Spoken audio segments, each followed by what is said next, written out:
On a dreary morning in Washington, D.C., layers of donated clothes keep them warm. All they have resides at their feet or in their arms. Finding shelter and food defines their day.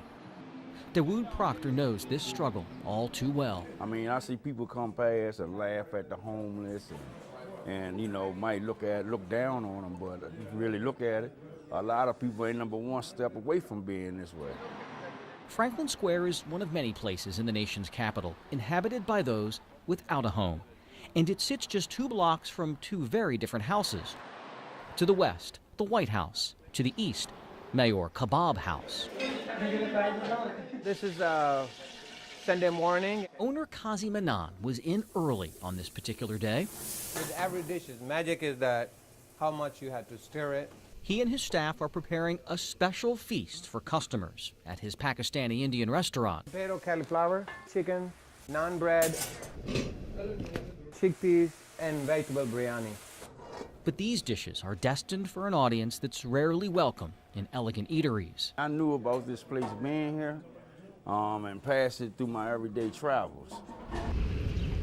For the past few months, Manan has opened his restaurant to the homeless. Oh, we are blessed. Look, blessings are here.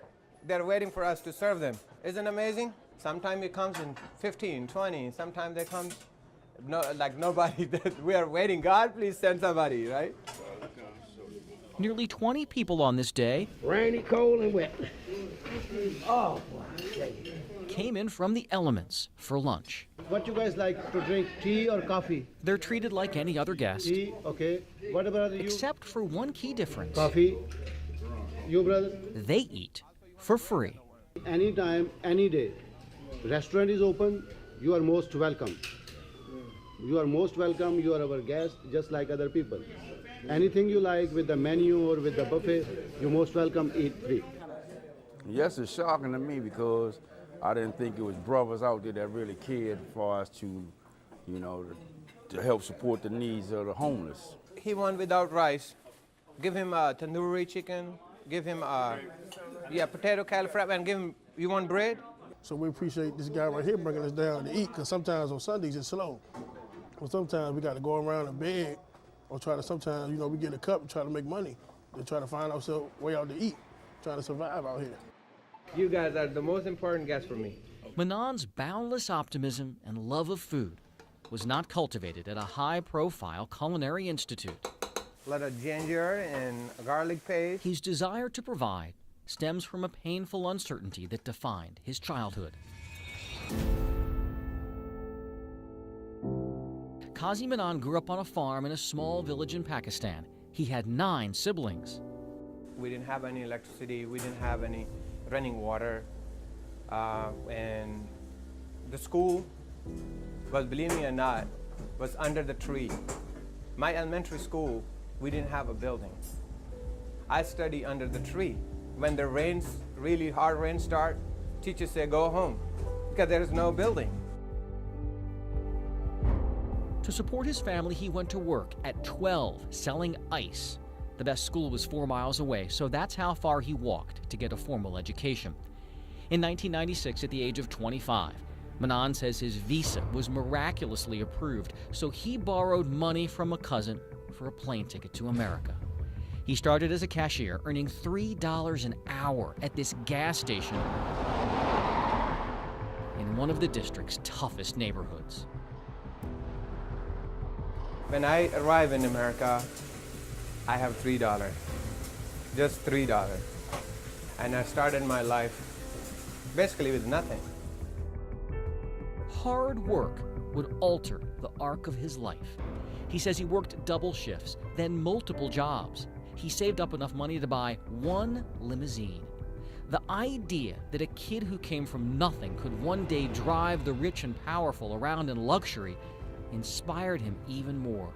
1 limo turned into a fleet of vehicles. His business flourished enough that some 20 years later, he opened his own restaurant. That's called American dream.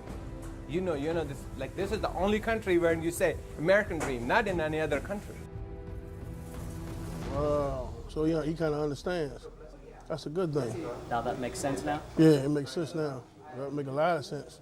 He was blessed to obtain things through his struggle, and it's like he didn't ever give up. But to fully understand this man, you should know one more thing. I love to prepare this food for a homeless shelter. Every Sunday, he makes extra food and delivers it himself to those in need in another part of the city.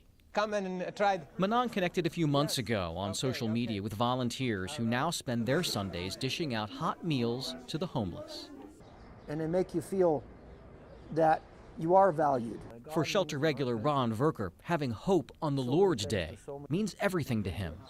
It's huge. It's huge to know that I'm just this nothing, I'm nobody, but God thinks I'm somebody. Yes, thank you, yes. Kazi Manan says a skeptic recently told him that if he gives his food away, he'll surely go out of business in no time. Manan believes the more he gives away, the more God will bless him. I think this is all from God, and because of my mission is from God. He will always carry with him what his mother told him about holding tightly to his faith in the face of despair.